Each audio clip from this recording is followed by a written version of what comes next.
Death in 1994 continues to divide fans, friends, and even law enforcement officers. He came from the shadows of a logging town with a guitar full of pain and a scream no one could ignore.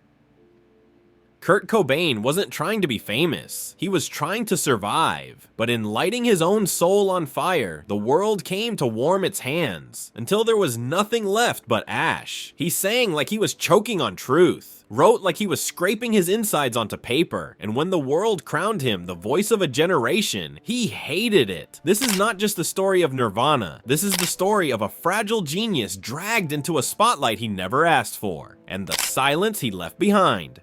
Early life. Born on February 20th, 1967 in Aberdeen, Washington, Kurt Donald Cobain's early life was marked by familial instability and artistic exploration. His parents' divorce deeply affected him, leading to a sense of alienation that would later permeate his music. Despite hardships, Kurt found solace in art and music, teaching himself to play guitar and immersing himself in punk rock. Formation of Nirvana. Nirvana wasn't born in a boardroom. It was born in basements, under flickering fluorescent lights, with amps buzzing and hearts breaking. Kurt Cobain met Chris Novoselic in Aberdeen, Washington, bonded not by dreams of stardom, but by their obsession with punk and their disgust with everything polished. Their sound wasn't manufactured, it was scraped together from angst, distortion, and duct tape. In 1987, Nirvana was formed, a band without a blueprint. They cycled through drummers like worn-out strings until fate handed them Dave Grohl. Up in our van, and because the album had come out and the video was on MTV and stuff,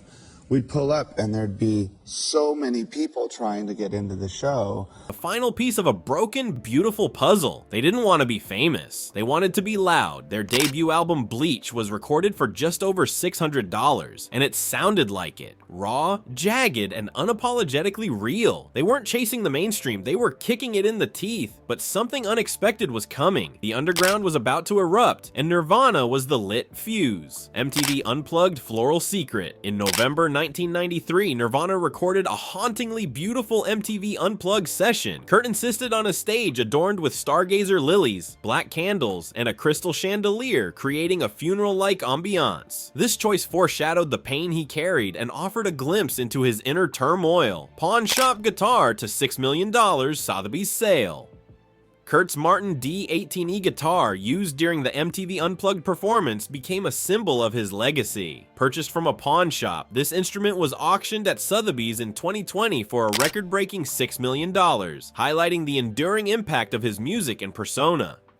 Smells like Teen Spirit, name origin. The phrase "smells like Teen Spirit" wasn't a manifesto, at least not at first. It was scrawled across a wall by punk singer Kathleen Hanna, teasing that Kurt's girlfriend wore a brand called Teen Spirit. But Kurt didn't know that. He read it like a prophecy. To him, it smelled like angst, like rebellion, like sweat-soaked adolescence clawing to break free. That accidental phrase became the matchstick for a movement. When the band dropped the single in 1991, it detonated. The video, a grunge-fueled pep rally turned riot, became MTV's most explosive fever dream. Within weeks, Nirvana dethroned the pop royalty of the time. Kurt's guttural cry, "Here we are now, entertain us," wasn't a lyric, it was a dare, and the world answered. Illness and Final Days.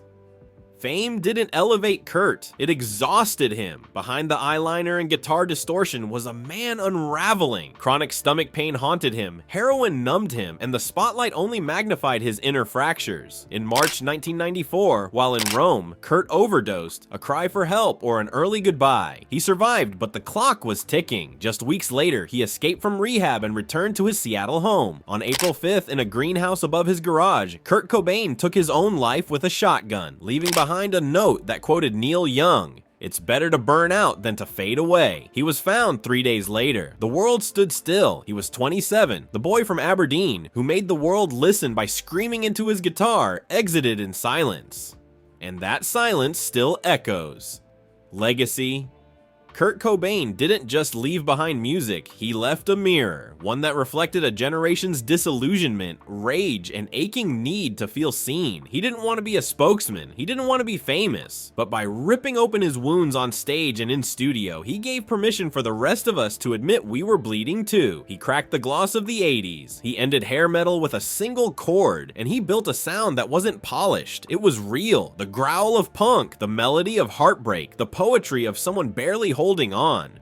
His songs still throb through the bones of modern music, from garage bands to Grammy winners. And though his body is gone, his voice never really faded. It still screams from bedroom speakers, still moans through earbuds, still echoes in the chords of every outsider who ever picked up a guitar and thought, maybe there's a place for me too. He died at 27, but he burned brighter than most who lived to 97. Kurt Cobain wasn't just Nirvana, he was the storm before the silence.